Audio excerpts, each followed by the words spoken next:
The parking lot of Hailstone Industries buzzed with the low hum of engines and fading chatter as employees wrapped up their day. The sun dipped behind the tall corporate building, throwing long shadows across the asphalt.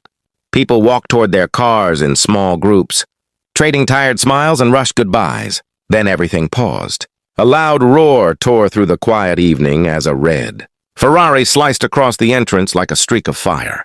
Heads turned instantly. Conversations died mid-sentence. Because everyone knew who had arrived. Richard Hale, the CEO, the face of arrogance, the man who walked as if the earth belonged to him. He stepped out of the Ferrari with that same proud smirk he wore like a badge. His tailored suit caught the last bit of sunlight. The gold cufflinks flashed, and his expensive leather shoes clicked sharply on the pavement. People made way for him instinctively, not because he deserved respect, but because he demanded it. But amid all the admiration and fear, his expression twisted suddenly. Something stood where it absolutely should not have stood.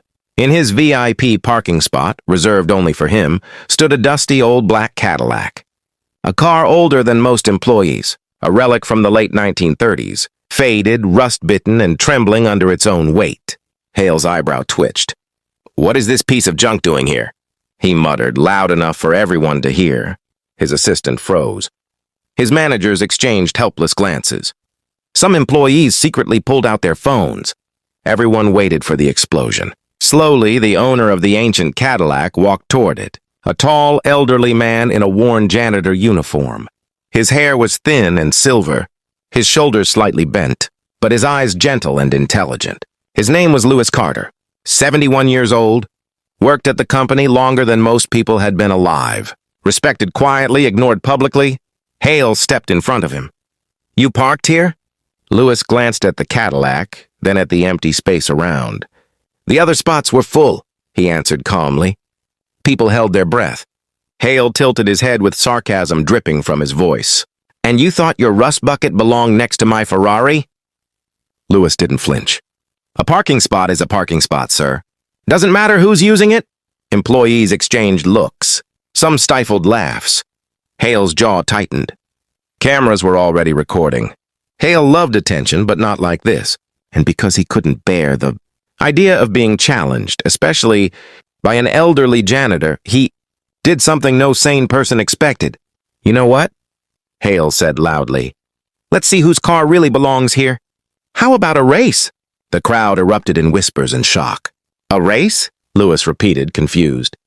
"Yes," Hale said. "Your old scrap metal against my Ferrari? If by some miracle you win, you can have my company. But when I win, you wash my car for a year." People gasped. Phones zoomed in. The moment was too big, too dramatic, too insane to ignore.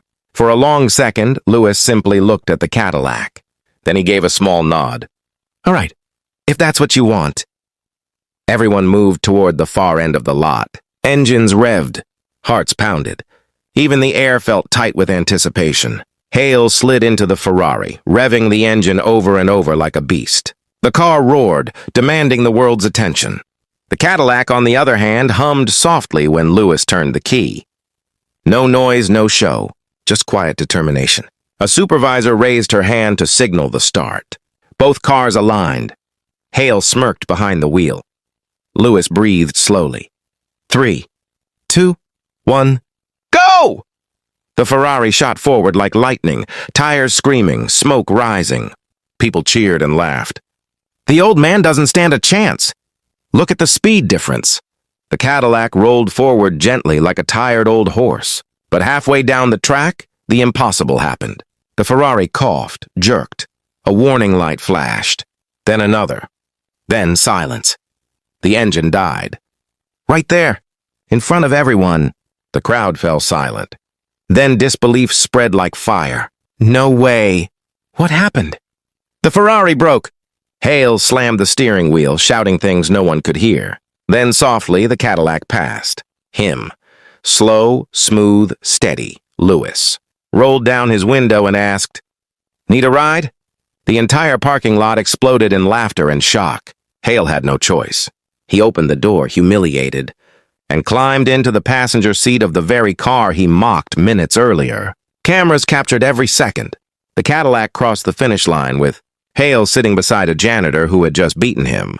The moment went viral within hours. Millions watched. Memes spread across the internet like wildfire. Ferrari loses to Grandpa Cadillac. Millionaire destroyed by janitor.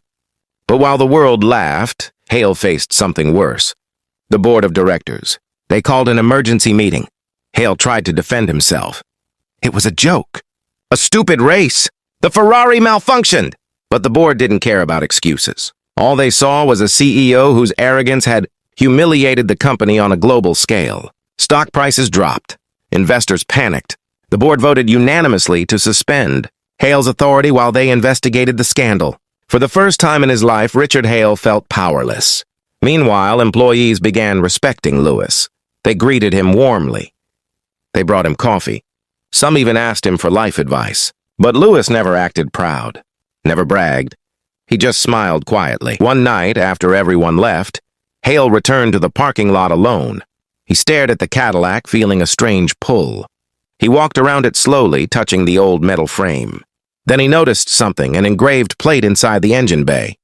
Harrison Carter, Chief Engineer 1939, the surname Carter. The same as Lewis. Hale searched the company archives and discovered the truth. The Cadillac wasn't just an old car. It was a prototype built by Lewis's father, one of the original founders and engineers of Hailstone Industries, a man whose inventions created the company's first fortune. But when he died in an accident, his contributions were erased by greedy partners. His family, Lewis's family, was completely pushed aside. That's why Lewis worked as a janitor. Not because he lacked intelligence, but because he had nowhere else to go. Hale's chest tightened with shame. The man he humiliated was the son of a forgotten founder. The next morning, Hale walked into the office with a completely different expression. He called every department, every manager, every board member, and in the largest conference hall with everyone present, he walked up to Lewis and spoke into the microphone. "Mr. Carter, I owe you a public apology." The room fell silent. Hale continued, "I insulted you. I mocked your car. I mocked your dignity. I let ego blind me. But I learned the truth. Your father built things that still keep this company alive. And you, through patience, humility, and wisdom, taught me a lesson no business school ever could." Then, in front of thousands watching online, Hale took out a document. "Mr. Carter, I want to restore your family's legacy. I want you to have a seat on the board of directors and 50% ownership of Hailstone Industries." Gasps filled the hall. Lewis froze.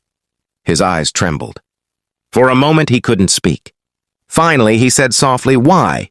Hale smiled, not arrogantly, but sincerely. "Because you earned it, and because this company was yours, long before it was mine." The audience erupted in applause. Lewis wiped a tear quietly. That evening, Hale walked with him to the parking lot. The Ferrari sat quietly. The Cadillac stood proudly. Hale placed a hand on the old car's hood. "It beat me once," he said with a laugh. "But it taught me more than any victory ever could." Lewis smiled back. Sometimes the slowest things carry the strongest lessons. They stood there quietly, two men different in every way, age, wealth, power, yet united by a race neither would ever forget. And from that day, Hailstone Industries changed forever. No arrogance, no fear, no ego, just respect, honor, and a legacy restored. The old Cadillac remained in the VIP spot permanently. Not as a car, but as a reminder that true strength is not loud, true power is not flashy, and true victory belongs to those who stay steady no matter how fast others rush.